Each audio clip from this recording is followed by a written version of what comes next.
What is happening, everybody? Happy to have you back, Finns Nation, and all other NFL fans. I know most of you guys are Miami Dolphins fans, but whoever asking I can get, tuning into the channel is greatly appreciated. So the next game, we've got the Tampa Bay Buccaneers coming down to Hard Rock Stadium. So yeah, just gonna go through the keys to the game and preview the game, and yeah. Alrighty, let's get to it, folks. I think the number one thing to look at here with the matchup against the Buccaneers is the change at quarterback, with Jameis Winston not playing due to injury, and Ryan Fitzpatrick taking over under center. Obviously a big dip in talent and obviously chemistry, which that Jameis Winston has with Mike Evans and Cameron Brate and Deshaun Jackson. So it's definitely something that's going to work in our favor. Ryan Fitzpatrick is no slouch, though. I watched the whole game against the Jets, and he's still very elusive in the pocket. He's got great quickness, and he does a great job getting yardage on rushes and things like that. So definitely have to do a good job containing him. He's still pretty dangerous in that regard. Which obviously we saw, Cam Newton is one of the best running quarterbacks in the league, but yeah, Cam Newton was able to run all over us. So Ryan Fitzpatrick is obviously no Cam Newton, but he's still highly capable of getting out of the pocket and doing some damage. So we've got to keep him contained. In terms of the passing game, he didn't really perform that well. He only completed 17 passes on I think it was around mid-30s, 35 attempts or 34 attempts, something like that. So he wasn't that great in the passing game. Chris Godwin definitely had a really good game in Mike Evans' absence. So got to make sure that we keep Godwin in check and Mike Evans. So yeah, definitely caught a break there, and Jameis Winston being injured, he definitely would have had a big game on us. So always great when you got Fitzpatrick in there instead of Winston. The other main thing is we really have to limit the Bucs running game. They really haven't been that good on the ground this year, but Doug Martin is always dangerous. You never know when he can go off. Got to do our best job containing him. He's an absolute force when he gets going, and he's got great speed and power, so he's got that combination. And he's great at missing tackles. He's great at forcing missed tackles, so we got to do a much better job tackling this week.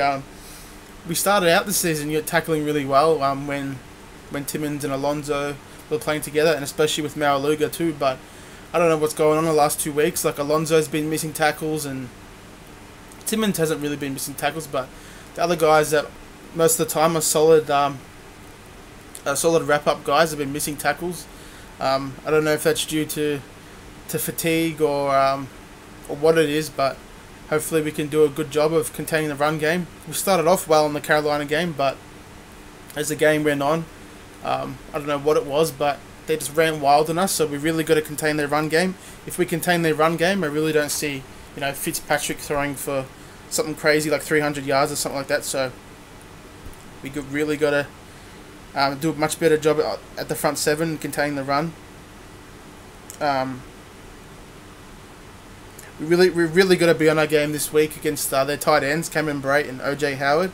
OJ Howard really didn't have a great game against the Jets. That's probably due to Winston's absence, but yeah, OJ Howard's always a weapon. The guy, I really wanted the Dolphins to take him in this year's draft. Who knows if we would have taken him if he was still there at pick 22, but we got to do a good job of keeping Howard in check. And Cameron Brate didn't really have a good game either. He only had one reception for 10 yards. So those guys last week didn't have a great game. That's probably mostly because of the Jets front seven. Todd Bowles always does a good job of coaching those guys up. We saw what happened, especially in the first game against them. Their front seven is just absolutely a force, and they really can stop everything in the run and short passing game if you allow them to. So that's a big key for us, keeping those tight ends contained. They both can go off at any moment. Even though the Bucs lost Winston for this game, they're going to be getting a huge boost in the receiving corps with Mike Evans coming back from his one-game suspension. One of the best receivers in the league, so he definitely changes the passing game when he comes in. And and he's really going to help Fitzpatrick out. Fitzpatrick will really just be able to throw it up, and Mike Evans always does a great job of winning those 50-50 balls. So whoever's on him, Xavier Howard or Tankersley, they've got to do a good job on him. Honestly, in my opinion, I'd rather have Tankersley on him. He's got better size and speed, and I think that he'd do a much better job fighting for the ball and challenging on deep balls and things like that. So I don't know what it is this year. Xavier Howard he struggled much more. I don't know if it's just like it's cockiness or what it is, but he's really struggled this year. So I thought Xavier Howard was going to be a shutdown #1 legit corner this year, and it definitely hasn't been that.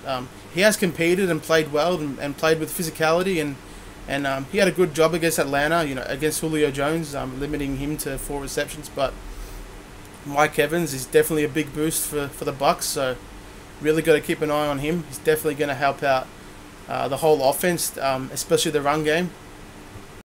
The Buccaneers defense has struggled for most of the year.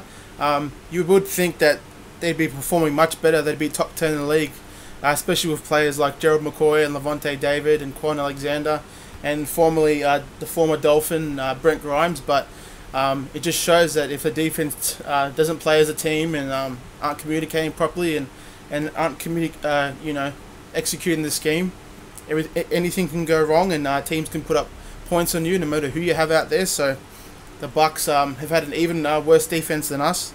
They're giving up 376 total yards of offense per game, 266 yards through the air, which is 29th in the league. So Jay Cutler definitely has a chance this game to put up 250 plus yards.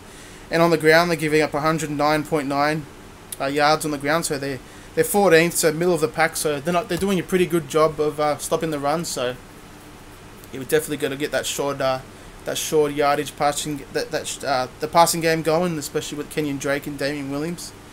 Also, the Bucs is 0-4 on the road this season, so that also works for us. And we always seem to play better at home, the offense and the defense. So hopefully that trend continues, and we can give the Bucs another loss on the road and drop them to 0-5 on the road. And we really have to stop them from getting into scoring range. They've only converted on 68.4% of their field goals. So their kicker really hasn't done a good job this year. So as long as we keep them out the red zone, 10 yards and 10 yards from the red zone, we should be pretty good. Their kicker really hasn't performed as well as Cody Parkey has. Cody Parkey's knocking down 90% of his kicks, so doing much better. Also, the Bucs defense, they're allowing teams to complete 67.8% of their pass attempts, so definitely bottom of the league in that regard, and that equates to a 98.8 passer rating. So they're doing better. We're giving up 104 passer rating through the air, but the Bucs definitely their secondary isn't doing a good job limiting quarterbacks. Most of the pointers I have for the keys to the game in terms of defeating the Bucs, but just got a quick little couple pointers of how I think the state of the team is at the moment. The last 3 weeks we've been really embarrassed on national television, so luckily we're coming back home now, but it should definitely have lighted a fire under the Dolphins' butt, and really don't want to be embarrassed again. So hopefully the Dolphins just come out and kick some ass. The team, they do feel a bit deflated at the moment, especially on defense. I'm not really sure if that's fatigue or if that's because teams have figured out our schemes and how to run on us, but we're really not doing a great job. We're giving up 104.8 passer rating, so on the ground and through the air, the Dolphins are really struggling for the past 4 or 5 weeks. We've just honestly got to get back to what we were doing at the start of the season. We were top 5 in the league against the run, so I don't know what happened, if it's guys getting banged up.